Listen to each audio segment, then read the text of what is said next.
जब से एक वीडियो गई है इनकी झंडा उतारते हुए की, ऑलमोस्ट 8 मिलियन के करीब हो गई है वो। बात वहीं से करते हैं, क्या हुआ था वो। 1-2 दिन से मैं देख रहा था यूजीसी के ऊपर वीडियो, मुझे पता नहीं था ये कानून क्या है कि भाई हम ही ऐसा क्यों कर रहे हैं, हम ही क्यों लड़ रहे हैं और हम ही क्यों लड़ते आए हैं। मैं एक लाइन में आपको इस चीज का जवाब दूंगा। ओ बांध कफन के सरिया हम तो खड़े थे पहरे पे, ओ माथे तिलक लहू का लंबी मूछ थी चेहरे पे, हो राजपूतों की ढाला रे कदे अड़के तो देखो, हाँ राजपूत की ढाला रे कदे अड़के तो देखो, और बिना शीश के रणभूमि में लड़के तो देखो। सरकार तुम्हें एक ऐसी तरफ लेके गई है जहां तो कहीं तो चल रहा था कि हिंदू राष्ट्र हिंदू राष्ट्र हिंदू राष्ट्र। मैं कह रहा हूँ सबसे ज्यादा हिंदू ही कटेंगे। अभी रिसेंट में एक आतंकवादी पकड़ा गया और उसमें आपका नाम था, आपने वो चीजें उठाई, तो क्या था पूरा मामला। मैं सच बताऊं, वो मुझे फंस जाता ना तो उसका वैसे इलाज कर देता हूँ। बेवजह आतंकवादी के नाम पे भी धब्बा ही है। हाँ। और दूसरी चीज रही बात आतंकवादियों की, भाई मैं डरने वाला नहीं हूँ। अब से पहले 2-3 बार घर पे भी हमला हुआ आपके? हाँ, मेरे घर मारने के लिए लोग आए। तो सिक्योरिटी मिली आपको सरकार की तरफ से? नहीं। क्या कारण है? सरकार से निवेदन है, सिक्योरिटी भी नहीं दे सकते तो कम से कम मुझे मेरी तलवार रखने का अधिकार दे, अधिकार तो दे दो, या लाइसेंस दे दो। मैं तो मांग नहीं रहा। मैं तो यहाँ कहूंगा ना, ये भी राजनीतिक मुद्दा बनेगा। मैं इसमें कमी सिर्फ अपने समाज के कुछ ऐसे नेताओं की बताऊंगा जो संसद भवन में बैठते हैं। क्या वो ताली पीट रहे थे जब ये बिल पास हो रहा था? सो रहे थे वो, उनको शर्म आनी चाहिए। तो 27 का मुद्दा बनेगा। 101% मेरा सभी से निवेदन है। ऐसे कानून का क्या संभाल है यार। नेपाल बनवाओगे क्या? और मेरे जैसा जो सैकड़ों युवा मुझे देख रहे होंगे अभी, और वो शेयर करेंगे, हजारों बनेंगे, लाखों बनेंगे देखने वाले, और मैं खुद छाती ठोक के कह रहा हूँ, सबसे पहले तलवार मैं उठाऊंगा। मेरे ऊपर कोई लागू करके दिखाइए चीज, मैं मरना स्वीकार करूंगा पर कानून नहीं मानूंगा। मेरा सभी से निवेदन है, मेरे जितने छत्रे भाई देख रहे हैं, कम से कम ये बात मान लेना, कोई बेवजह की चीज लगावे, ऐसे एलिगेशन लगावे या यूजीसी SC ST भाई 302 में जाइयो, ठीक है, 101 चले जाओ, सरकार और कानून भागे फिरेंगे। जय श्री राम, जय भवानी, जय राजपुताना, जय हिंदू राष्ट्र। सभी को, आप सभी जितने दर्शक जुड़े हुए हैं, जहां जहां तक ये वीडियो जा रही है, आप सभी से मेरा निवेदन है, जो हमारे चाहने वाले हैं, चैनल सब्सक्राइब कर लेना। जय श्री राम। सभी मेरे भाई, सभी जो मेरे फॉलोअर्स हैं, सभी जो मेरी वीडियो देख रहे हैं, भाई की चैनल सब्सक्राइब करें, लाइक करें, शेयर करें, कमेंट करें।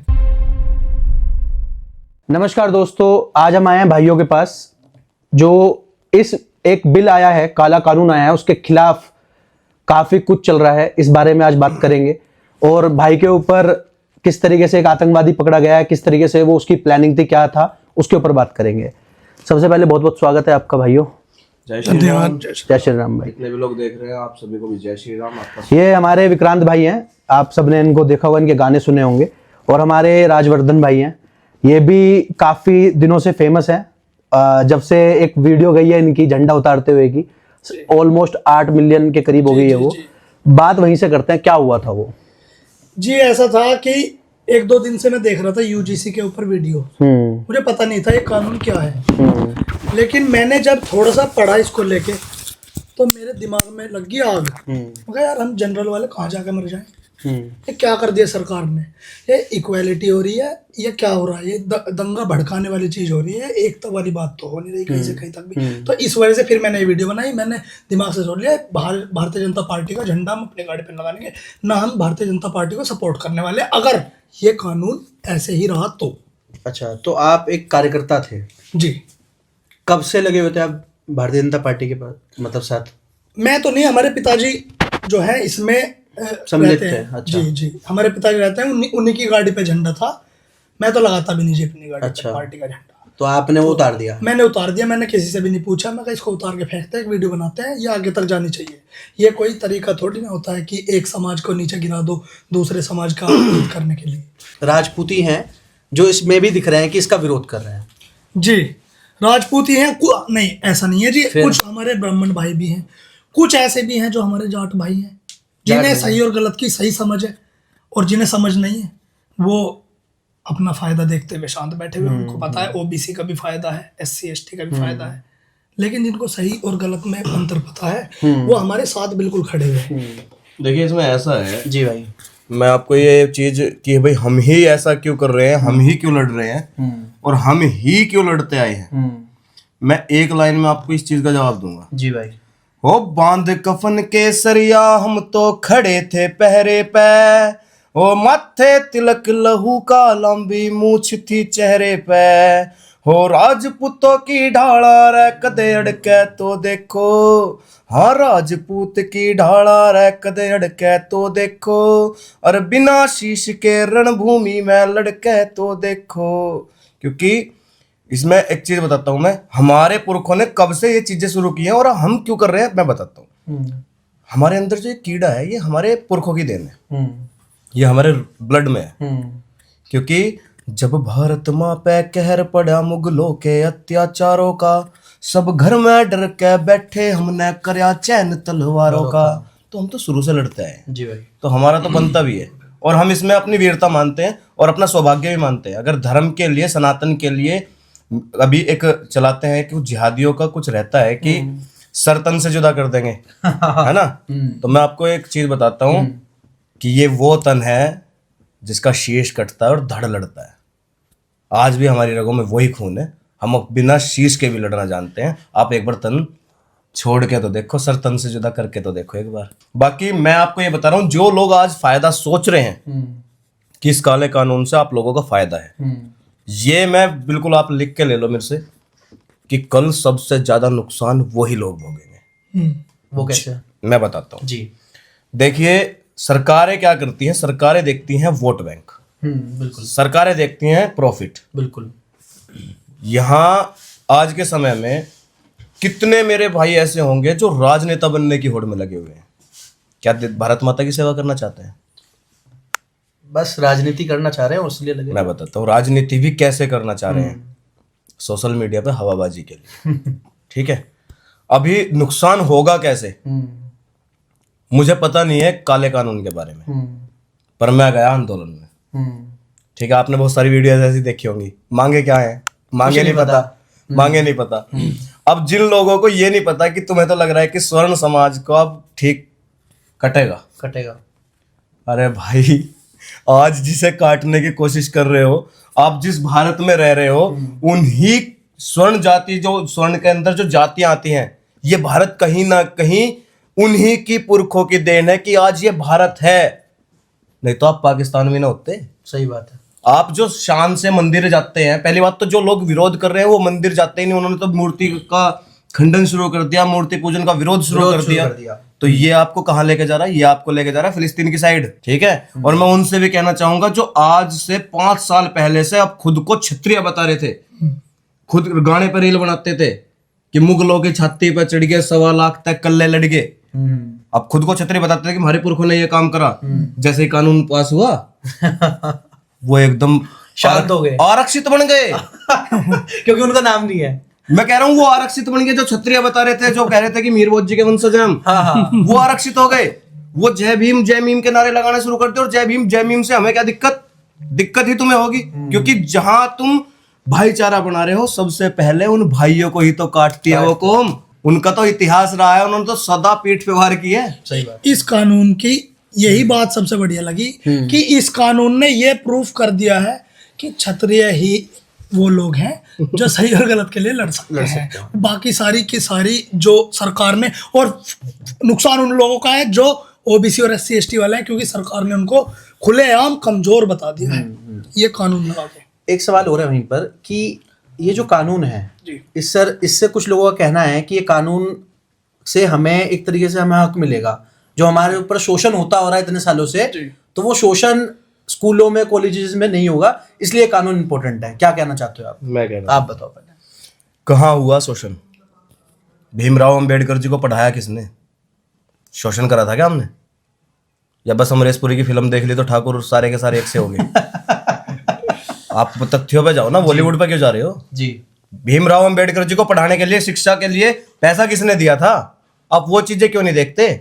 आपने एक नेता देखे होंगे, वो सीधा बता रहे हैं कि एकलव्य जी का अंगूठा ले लिया था। हाँ हाँ है हाँ। कौन थे एकलव्य जी? ये तो दलित बताते हैं, दलित थे वो। और दलित बताते फिर तो इनके हिसाब से चंद्रगुप्त जी कौन हुए? वो भी दलित बताते हैं। भाई मैं सच बता रहा हूँ, जिन्हें तथ्य नहीं पता ना, केवल वो ऐसी बेवजह की बात करते हैं। आप एक चीज समझें, द्रोणाचार्य ने क्या इसलिए मना किया था कि वो दलित थे? नहीं, ये रीजन नहीं था। जो एक महर्षि हुए, जिनके खोपड़ी में यार अपार भंडार था ज्ञान का, जो अपने आप को इतना प्रबल बना चुके थे कि अगर मैं शिक्षा दूंगा तो कोई हारेगा ही नहीं, क्या वो भेदभाव करेंगे? बिल्कुल नहीं। तुम क्या मतलब द्रोणाचार्य जी को लेकर तुम ब्राह्मणों को क्या कहना चाहते हो? तो फिर उस ब्राह्मण को भी याद करो। द्रोणाचार्य जी अगर इतना भी क्रूर थे कि वो उन्होंने एकलव्य का अंगूठा ले लेता, फिर ऐसा नहीं है। ब्राह्मण ऐसे भी हुए जैसे परशुराम, मांगते नहीं, उतार लेते। ठीक है, ब्राह्मणों को टारगेट करना बंद करो। और मैं इसलिए ऐसा बोल रहा हूं, मैं किसी जाति का विरोध नहीं कर रहा, किसी भी जाति का, मैं किसी वर्ण का विरोध नहीं कर रहा। मैं हिंदुत्व के लिए काम करता हूं। क्यों? क्योंकि मेरी वजह से ही, मेरे पुरखों की वजह से ही आज तिलक है, आज मूछें हैं। एक सवाल और है, आपसे पूछता हूँ कि ये चीज हो रही है कि इतने साल तक हम पे, जैसे भाई ने बताया कि कहाँ अत्याचार हुआ, पर उनका मानना है कि इतने साल तक अत्याचार हुआ हमारे साथ, और अगर अब हम कुछ गलत कर भी रहे हैं तो वो उस बिहाफ पर ठीक है। आपका क्या कहना है इसके ऊपर? अत्याचार तो नहीं हुआ है, कभी भी नहीं किया है। और ये फिल्मों ने एक वो माइंडसेट बना दिया है लोगों का कि ठाकुरों ने अत्याचार करा है। लेकिन अत्याचार कभी कभी वो चीजें छोटी मोटी हो जाती थी कि हाँ कोई दलित है वो बिना नहाए मंदिर जा रहा है, तो वो तो पहले से हम सब मानते हैं बिना नहा धो के पूजा नहीं की जाती। तो इसको अत्याचार नहीं बोलते, इसको सही और गलत बताना बोलते हैं। दूसरी बात यह है कि ना हमने कभी अत्याचार करा है, ना हमारे अंदर वो खून है कि हम अत्याचार करेंगे कमजोर आदमी के ऊपर। और पहली बात तो आजकल तो कोई भी समाज अपने आप को कमजोर ही नहीं मानता। कौन सा समाज है जो अपने आप को कमजोर? कोई भी नहीं मानता, सब ताकतवर है, सब अड़ने के लिए तैयार है। और रही बात आप कह रहे हैं जी, अब वो सोच रहे हैं कि अगर हम गलत भी कर रहे हैं तो सही कर रहे हैं। वो सही कर रहे हैं, एक मेंटलिटी आ रही है उनके अंदर। ये वो भाई जो 1.25 लाख का था केले लड़के, उन पर सही वो कर लोगे क्या अत्याचार तुम? अब बेवजह समझो भाई, सरकार तो मैं कटवाना चाह रही है। ठीक है, मैं सीधा सीधा बोल रहा हूँ, सरकार तुम्हें एक ऐसी तरफ लेके गई है जहां तो कहीं तो चल रहा था कि हिंदू राष्ट्र। मैं कह रहा हूँ सबसे ज्यादा हिंदू ही कटेंगे। और जो ये खुश हो रहे हैं ना आज, मैं लिख के ले रहा हूँ भाई, क्या करेंगे? किसी काट तो लो, पर दर्द नहीं होना चाहिए। तुम ही बोलोगे हम तो लड़ते आए हैं, लड़ते हुए मरेंगे, रणभूमि में जीवन कटा है, फिर से रणभूमि समझ लेंगे। पर आपके माध्यम से कहना चाह रहा हूं कि आप जो भाईचारा, जो फर्जी भाईचारा और जो सरकारों की दलाली करने वाले लोग हैं, और मैं उन, सच बता रहा हूं, मैं मेरे समाज के भी उन भीष्म पितामह जी से कहना चाह रहा हूं जो समाज के बाहुबली कहे जाते हैं। जैसे कि अभी बयान आ गया है वैसे हमारे बाहुबली जी का जी, पर वीरभूषण जी की बात कर जी जी, पर कुछ बाहुबली वो जो केवल रोटी सेकना जानते हैं। आप भीष्म पितामह ना बने। बिल्कुल, धृतराष्ट्र को जवाब दो, आज समय दूसरा है। आप इतनी मजबूत स्थिति में, दूसरा क्या कहते हैं नेता, क्या बोल रहे हैं आपको कि चंद मुट्ठी भर लोग। ओ भाई ये मुट्ठी है। ठीक है, मुट्ठी भर मतलब मुट्ठी है। और चंद की, मैं तो कह रहा हूँ अकेला, अकेले की मुट्ठी बहुत भारी पड़ेगी। पर आपने तो कहा कि चंद मुट्ठी भर, तो चंद को लगा लो आप। चंद कितनी मुट्ठी रहेंगे? बिल्कुल, कितनी मुट्ठी रहेंगी? तो आप ये चीजें, ये राजनीति रोटी सेक रहे हैं लोग। मेरे हिसाब से सरकार को अभी समझ लेना चाहिए कि देश किस स्थिति में है, आपने कहां से कहां चीजें करी हैं। आपकी कुछ अच्छी चीजें भी हैं जो केवल एक बेवजह की चीज से खराब हो रही हैं। आप किसान आंदोलन को लगाएं, कितना लंबा चला? 1.5 साल चला, 1.5 साल। बाद में क्या हुआ? बाद में वापस लेना पड़ा कानून। तो अभी आप क्या चाहते हो कि 1.5 साल तक दलित वर्सेस या राजपूत या स्वर्ण वर्सेस ओबीसी, SC ST ये चले? यही चाहती सरकार। अगर ये चाहती है तो मतलब क्या नरसंहार चाह रही है क्या देश के अंदर? सच बता रहा हूं मैं, ऐसी स्थिति पैदा हो चुकी है कि ये कानून बेवजह नरसंहार कराएगा और कुछ नहीं जी। अपने लोगों से भी हिंदू को काटेगा। और सच बता रहा हूं मैं, अभी एक बयान हुआ था ना कि कटोगे तो बटोगे। मैं कह रहा हूं कि अगर बटोगे तो निश्चित ही कटोगे, पहले तो आपस में, और फिर जब कम रह जाओगे, जब स्थिति कमजोर हो जाएगी, तो जिन लोगों के साथ भाईचारा बनाने की कोशिश कर रहे हो, जिन्हें एक मुगल शब्द से दिक्कत हो, जो इस देश के है ही नहीं, सही बात समझ रहे हो, वो आपको छोड़ देंगे क्या? जिनकी मानसिकता जिहादियों की होगी हो, जिनकी मानसिकता मंदिरों को तोड़ने पे आ गई हो, जिनकी मानसिकता केवल एक जगह की रहेगी हो कि मैं केवल उसको मानता हूं और किसी को नहीं मानूंगा। अरे मत मान। हम कब कह रहे हैं? हम भी तो, मैं क्षत्रिय हूं, मैं गर्व से कह रहा हूं मैं क्षत्रियों को बहुत मानता हूं, पर इसका मतलब ये थोड़ी ना कि मैं दलित पर अत्याचार कर रहा हूं। अगर मैं गर्व से कह रहा हूं कि मैं क्षत्रिय हूं तो मैं अत्याचार नहीं कर रहा। और आपका देखिए, आपका जो सवाल था कि अगर वो सोच रहे हैं कि हमारे ऊपर इतना शोषण हुआ, देखिए शोषण नहीं हुआ। भीमराव अंबेडकर जी को पढ़ाया किसने, आप वो भी देख ले। और दूसरा, अगर बात यह है कि हमारे ऊपर शोषण हुआ था तो अब हम भी ये काम करेंगे, और जो अगर गलत भी है तो सही है। आप क्षत्रियों के ऊपर या स्वर्ण समाज के ऊपर कभी भी अत्याचार नहीं कर सकते। आप इतनी मजबूत स्थिति में जीवन में भी नहीं आ सकते, क्योंकि हमारे पुरखे बहुत लड़ा खाते, हमारे सर कट के तन लड़े हैं। जी भाई, एक सवाल यहाँ पर एक और है कि सरकार को ऐसी कौन सी दर्द मचे कि सरकार एक ऐसा कानून लेके आई है जो पूरा स्वर्ण समाज के खिलाफ है, तो सरकार ये वोट बैंक की राजनीति कर रही है कि ओबीसी एसटी एसटी उनके साथ आ जाए और जनरल को वो निकाल के फेंक दे, उनका जो मेन कोर वोट बैंक है। मुझे लगता है आपने भी सदा से बीजेपी को सपोर्ट किया होगा अभी तक, शुरुआत से, और आपने भी जी। तो आज एक तरीके से एक पूरे स्वर्ण समाज को बिल्कुल धकेल दिया गया है इसमें। जी भाई, इसमें बताइए। मेरी ये सोच है, मुझे इसमें भारतीय जनता पार्टी की एक हमारे आदित्यनाथ श्री योगी जी की को हराने की साजिश नजर आ रही है। कैसे? क्योंकि विधानसभा के इलेक्शन आएंगे, हमारे स्वर्ण समाज योगी जी से कट जाएगा। योगी जी, आप सब जानते हैं, हम सब जानते हैं कि प्रधानमंत्री के उम्मीदवार हैं, लेकिन अमित शाह जी उनके बीच में दीवार बन के खड़े होंगे, कुर्सी और योगी जी के बीच में। तो उनकी कुर्सी छीनने की ये साजिश है। पहली बात तो ये लगती ठीक है। दूसरी बात ये है कि स्वर्ण समाज एक अकेला समाज ऐसा है जो 30 से 35% होगा मैक्स टू मैक्स, बाकी सारा अन्य समाज है।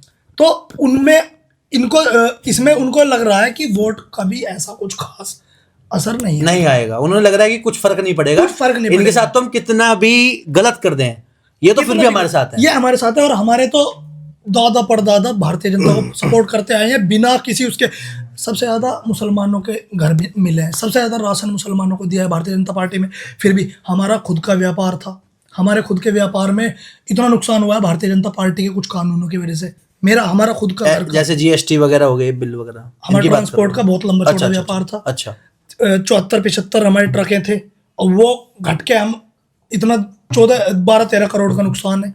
अब वो घटा के हमने कम कर दिया, हमने दूसरा, तो हम पे बहुत प्रभाव। फिर भी हमने हिंदुत्व के लिए, अपने हिंदुत्व को बचाने के लिए भारतीय जनता पार्टी को सपोर्ट करा। ठीक। लेकिन जब हमें बिल्कुल ये आपस में कटवाने की बात आ जाएगी, तो इतना देखो, इतने हमारे में अब पानी ऊपर आ चुका है। अब हम ये सब बर्दाश्त नहीं करेंगे, या तो कानून में कुछ चेंजेस आए। भाई तुम कमजोर उनको मानते हो, भाई सभी हिंदुओं सुन लो, ये सरकार आपको कमजोर बता रही है, ये खुलेआम आपको कमजोर बोल रहे हैं जनरल्स के अलावा। और भाई तुम कमजोर हो, तुम उनका सपोर्ट कर रहे हो सरकार का, तो भाई एक काम करो, तुम इसमें चेंजेस करवा दो कि हाँ, अगर हमने कुछ गलत नहीं करा है तो हमारी बात पे सुनवाई हो। अगर गलत करा है तो हमें जेल भेज दो, नहीं करा है तो सुनवाई हो। बिना सुनवाई के कोई भी राजपूत गुलामी नहीं कर रहे हम किसी भी पार्टी की, ना हमने कभी गुलामी सही है, हम लड़के मर जाएंगे लेकिन गुलामी नहीं करेंगे। और हमारी पे अगर सुनवाई नहीं हुई तो हम इस कानून का विरोध करते हैं खुलेआम। वहीं पर अभी रिसेंट में एक आतंकवादी पकड़ा गया जी, और उसमें आपका नाम था, आपने वो चीजें उठाई, तो क्या था पूरा मामला कि इस तरीके से आपको आतंकवादी आ रहे हैं, वो कोशिशें कर रहे हैं कि किसी तरीके से मार दिया जाए, कर दिया जाए, तो क्या है ये पूरा? देखिए, मैं एक सनातनी विचारधारा का व्यक्ति हूँ, ठीक है। मैंने आपको कितनी बार बोल चुका हूँ, मैं मेरे पुरखों के दी हुई जागीरों पे चल रहा हूँ, उन्हीं का रक्त मेरे अंदर है, मैं उन्हीं की विचारधारा का हूँ। तो उस विचारधारा से मजहब शायद खतरे में है, समझ रहे हैं आप। मैंने तो ऐसा कुछ भी नहीं करा। अभी तो केवल और केवल कलम चली है और विक्रांत केवल खड़ा होकर गाया है, ठीक है। मैं सही से दहाड़ा भी नहीं हूँ और मजहब खतरे में है, तभी तो हमला हो सकता है। रही बात हमले की, आपने जिसका देखा होगा फोटो, आप देखना जो पकड़ा गया है, मैं सच बताऊँ, वो मुझे फंस जाता ना तो उसका वैसे इलाज कर देता हूँ। बेवजह आतंकवादी के नाम पे भी धब्बा ही है। हाँ। और दूसरी चीज रही बात आतंकवादियों की, भाई मैं डरने वाला नहीं हूँ। मैंने पहला पार्ट निकाला और डिलीट करा दिया, मैं पार्ट 2 निकाल दिया। आतंकवादी हमला हुआ, मेरे लिए तो बड़ा काम, मेरे लिए तो सच बताऊँ, ये मेरे लिए तो खुशी की बात है, ठीक है। मेरे लिए तो गहना है एक, मैं तो एक आभूषण और पहन लिया, पार्ट 3 बनाऊंगा। रुकोगे नहीं? कोई मतलब ही नहीं रुकने का कोई मतलब नहीं। यहाँ तुर्की आए, अफगान नहीं आए, मुगल आए, मेरे पुरखे रुके क्या? नहीं रुके। तो मैं कैसे रुक जाऊंगा? ना झुकूंगा ना रुकूंगा। और ये इसी कड़ी से मैं एक चीज जोड़ता हूँ जी भाई, सेम आज ये एक स्थिति समझिए कि सनातन के लिए बोलने वाले लोगों को पाकिस्तान फंडिंग कर रहा है, जिसके पास आटा नहीं है, कि भाई तुम इन्हें मार दो। यहाँ का आटा खाने वाले लोग किस मानसिकता के हैं कि वो मारने के लिए तैयार हैं। अब से पहले 2-3 बार घर पे भी हमला हुआ आपके? हाँ, मेरे घर मारने के लिए लोग आए, पुलिस की वर्दी में लोग आए। मैं पुलिस वालों के सामने गया, प्रशासन के सामने मैंने वो चीजें रखी, आप पोर्टल पे देख सकते हैं, दैनिक भास्कर में आप सर्च कर लेना। तो सिक्योरिटी मिली आपको सरकार की तरफ से? नहीं। क्या कारण है? छतरी नहीं, आप इतना ज्यादा समाज के लिए, कभी भी आप जाति के लिए कभी बहुत ही कम गाने बनाते हैं, ज्यादातर समाज के लिए और हिंदू धर्म के लिए बनाते हैं, उसके बाद क्यों नहीं मिल रही सिक्योरिटी? हाँ, ये बड़ा अच्छा सवाल है कि छतरे हैं ना, मिल क्यों नहीं रहे। हाँ, मैं बताता हूँ ना, मिल क्यों नहीं रहे। जी भाई। क्योंकि इस सरकार ने, यहाँ के इस लोकतंत्र ने आज तक हमसे लिया ही तो है। पहले हमारी रियासतें ली, है ना, फिर जमीनें ले ली, फिर हमारा राजपाट करने का जो राज चलाने की क्षत्रिय नीति थी, फिर हमसे वो छीन ली गई। मैं छीनना ही कहूंगा, क्योंकि आज अगर हम इस बिल पे चुप बैठ जाते हैं तो वो क्या होगा, हम खत्म ही है ना, खत्म है। ऐसे हमारे पुरखे कहीं ना कहीं इस देश की अखंडता के लिए चुप थे कि कोई बात नहीं यार, कोई बात नहीं, ले लो। आज जो लोग कहते हैं ना हम पे अत्याचार हुआ है, 2-4 बीघे जमीन है ना, वो हमारी दी ओड है, ठीक है, ठीक। वो हमने अखंडता के लिए दी थी कि कोई ऊंच नीच ना रहे। तलवारें छीन ली हमसे, तलवार रखने के राइट्स नहीं है, तलवारें छीन ली हमसे, हमारा गहना छीन लिया, और हमने फिर भी कहा कि कोई बात नहीं, क्या पता लोगों को हमसे इस बात से खतरा लगता हो। हमने वो भी चीजें त्याग दी, जो हमारा आभूषण था हमने वो भी त्याग दिया। तभी तो आज आतंकवादी जो ये कटमुल्ले हैं कुछ, जो अपने आपको कहीं क्या बता रहे, वो कौन सा संगठन है, फैज मोहम्मद और अलकायदा क्या है जो भी है, ये जो आज लोग हम मारने के लिए आए थे, भाई मेरे पे तलवार होती ना मैं वहीं बढ़ जाता।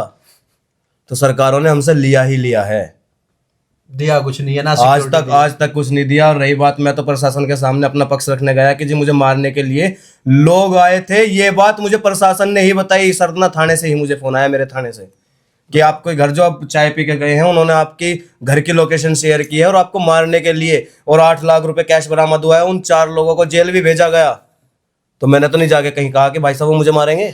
पर वहीं पर कुछ नेता अपने ऊपर फेक गोलियां चलवाते हैं और फिर बाद में उन्हें बड़ी बड़ी सिक्योरिटी मिल जाती है और तगड़ी उनके आगे पीछे गाड़ियां घूमने लग जाती है। ये क्या है? ये फेक चीजें कर चीजें कर रहे हैं। हमारे हिंदुस्तान में यही कमी है, भ्रष्टाचारियों के लिए सब आसान है, ईमानदार और जो समाज के लिए काम कर रहे हैं उनके लिए सब कुछ मुश्किल कर रखा है इस सरकार ने। देखो, मुद्दा बताया तो था, आज का युवा क्या करना चाहता है, राजनीति। किस चीज के लिए?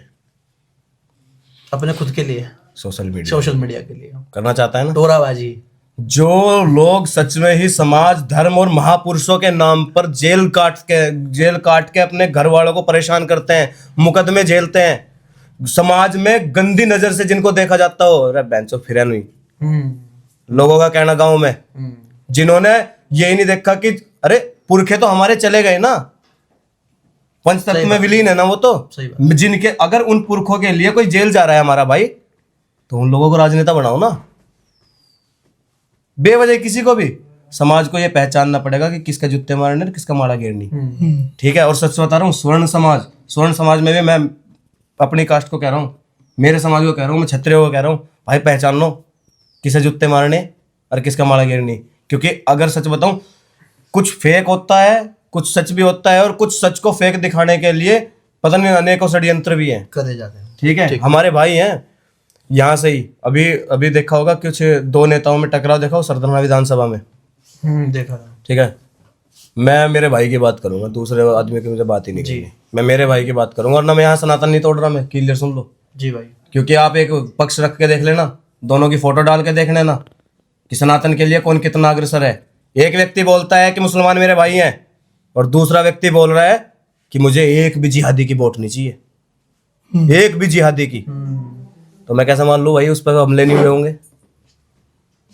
अगर मैं एक गाना गाने से, मेरे एक गाना गाने से पाकिस्तान जैसा फंडिंग कर दे मेरे लिए, तो क्या उन्हें नहीं मारने के लिए आए होंगे लोग? वो तो ठीक है, पर उसको गलत तरीके से पेश करना ये कोई अच्छी चीजें नहीं है। और आप कितने पानी में हो जो गलत पेश कर रहे हैं, आप कितने पानी में हो आपका सबको पता है जी भाई। आपकी पार्टी में भी कितना ओहदा रखते हो आप सारी चीजें है ना। तो ये मैं तो राजनीति वैसे करना नहीं सोच रहा था मैं, कोई दिक्कत नहीं है, पर मैं उस लिए बता रहा हूँ कि कुछ लोग चलवा लेते हैं, कुछ लोगों पे चली है, कुछ लोगों ने अपना पक्ष रखा है, और कुछ लोगों को तो प्रशासन ही बता रहा था। मुझे तो प्रशासन ने बताया कि आपके ऊपर चलेगा, पर मुझे तो उसके बाद भी सिक्योरिटी नहीं मिली। क्या लगता है, उम्मीद मिलेगी? देखो उम्मीदों का तो क्या है, आपने कुछ दिया, पत्र वगैरह लिखा?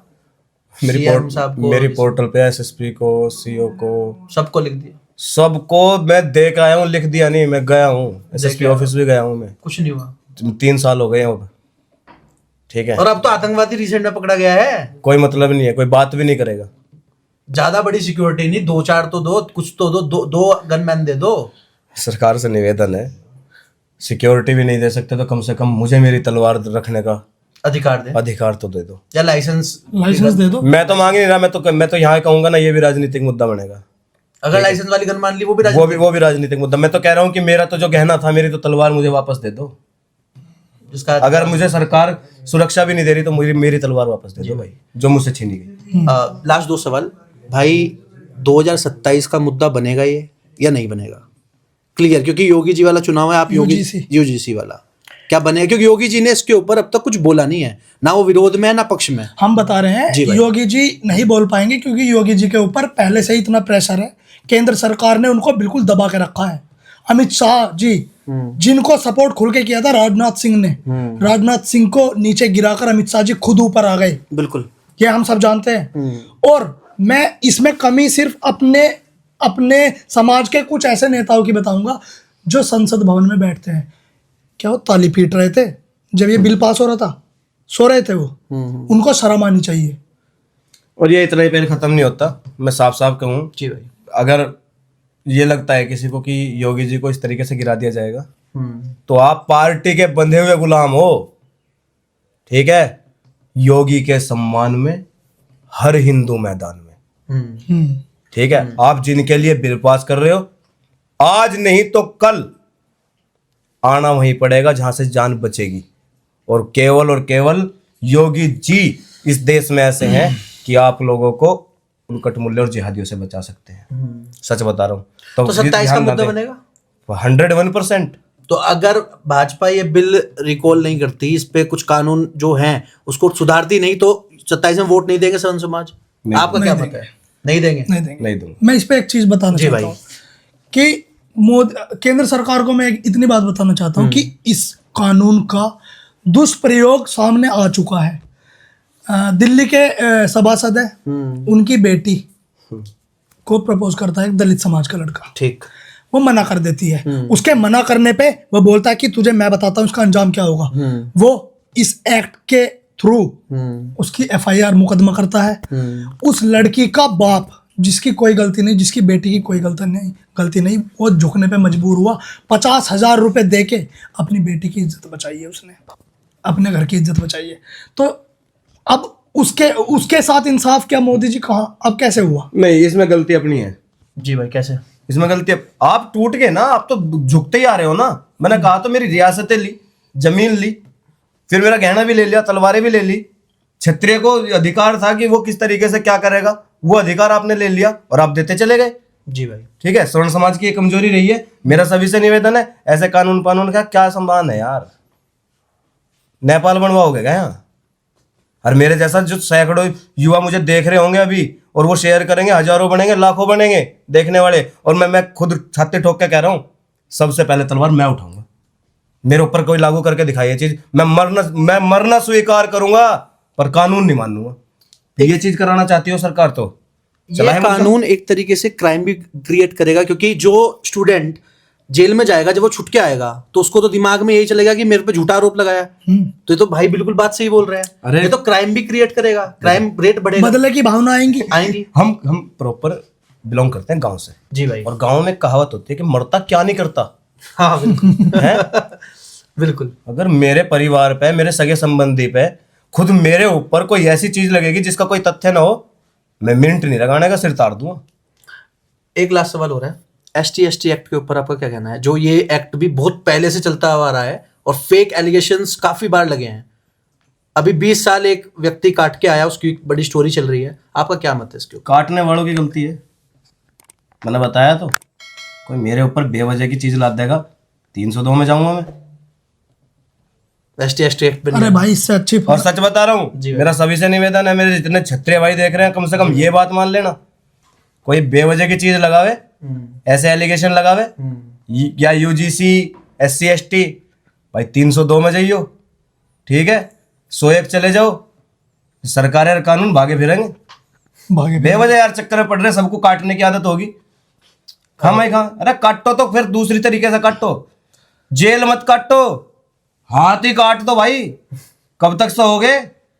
हमारी जी भाई मायावती, आप बताओ। हमारी बहन जी मायावती जो सीएम थी उत्तर प्रदेश की, उनकी सरकार चलाना उनसे सीख लीजिए आप। उन्होंने, हम तो उनके समाज के नहीं हैं, हम तो अलग समाज के हैं, फिर भी उन्होंने जनरल वालों की सुनवाई रखी थी कि अगर फॉल्स इल्ज़ाम है इल्जाम है।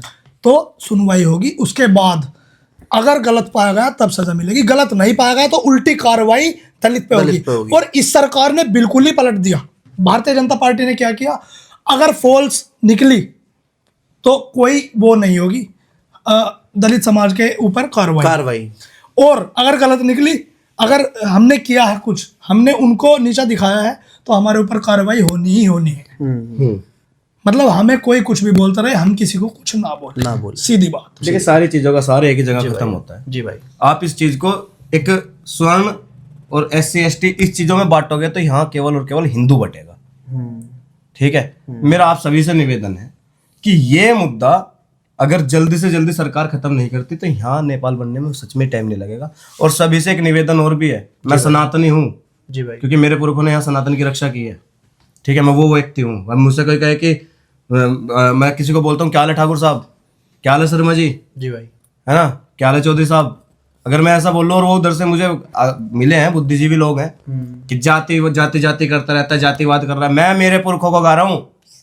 ठीक है, और उन्हें गा रहा हूँ जिसकी वजह से आप कहते हो ना कि मैं तो हिंदू हूँ, मैं वो हूँ जिसके पुरखों की वजह से आज हिंदुस्तान है। बिल्कुल समझो आप। अगर आपको अभी मैं एक संदेश और दे रहा हूँ आपके माध्यम से, जिन लोगों को सनातन के लिए कुछ करना है, इस धरती को बचाना है जी भाई। आक्रांताओं से, तो मैं नहीं कह रहा कि गलत रास्ता चुनो, पर हाँ इतना जरूर समझो कि राधे राधे जपने से विरोधियों को नहीं मारा जा सकता।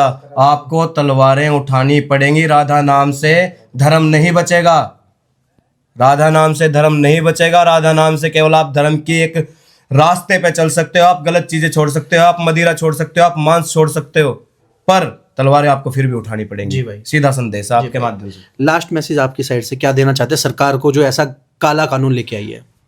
मैं एक आखिरी बात ये बोलना चाहूँगा कि हम मरने के लिए तैयार हैं, कटने के लिए तैयार हैं, लेकिन झुकने के लिए तैयार नहीं है। अगर हमें ज़रूरत पड़ी हम तलवार उठाएंगे। हमारे समाज का एक एक बच्चा 100 को मार के तब मरेगा, लेकिन हम जुल्म अपने ऊपर नहीं सहने वाले हैं। बिल्कुल खुली बात है, ये मोदी जी तक पहुँचा दो, भारतीय जनता पार्टी केंद्र तक पहुँचा दो, हम नहीं डरने वाले हैं इस कानून से। हम नहीं मानते UGC को। जी भाई, नहीं मानते। आप क्या कहना चाहेंगे लास्ट मैसेज, और 2 लाइन सरकार के लिए जो आपने कुछ सोची हो? सरकार झुका देते हैं हम जब भरते हैं हुंकार, सरकार झुका देते हैं हम जब भरते हैं हुंकार, खुद है राजपूत सरकार, हम है राजपूत सरकार। और एक संदेश और केंद्र को, जी भाई। योगी जी से बैर नहीं और काले कानूनों के वाले की कोई खैर नहीं। जी भाई। ध्यान रखना, मैं किसी एक व्यक्ति का नाम नहीं ले रहा, जिसका भी आता है क्लियर सुन लियो, योगी जी से हमारा कोई बैर नहीं है। वो बोले या ना बोले, बोलने के लिए हम तैयार हैं, विरोध करेंगे, हर तरीके से करेंगे, मर जाएंगे पर मार के मरेंगे। भाई मैंने कहा ना, मैं वो वाला क्षत्रिय हूँ ही नहीं कि खड़ा तो बस खड़ा। ठीक है, मैं वो वाला क्षत्रिय हूँ, जैसे मर्जी जीतना पड़े जीतूंगा, ठीक, मरूंगा तो कहीं को लेकर मरूंगा। जी भाई। ठीक है, काले कानून में नहीं जाऊंगा भाई, 302 में जाऊंगा। जी भाई, लास्ट में हमारे चैनल को सब्सक्राइब करने के लिए बोलिए भाई। जय श्री राम, जय भवानी, जय राजपुताना, जय हिंदू राष्ट्र सभी को। आप सभी जितने दर्शक जुड़े हुए हैं, जहां जहां तक ये वीडियो जारी है, आप सभी से मेरा निवेदन है, जो हमारे चाहने वाले हैं चैनल सब्सक्राइब कर लेना। जय श्री राम। सभी मेरे भाई, सभी जो मेरे फॉलोअर्स हैं, सभी जो मेरी वीडियोस देख रहे हैं, वो सभी भाई की चैनल सब्सक्राइब करें, लाइक करें, शेयर करें, कमेंट करें। धन्यवाद। धन्यवाद भाई आपका दोनों का, आप जुड़े हमारे साथ, बहुत बहुत धन्यवाद। जय श्री राम। जय श्री राम।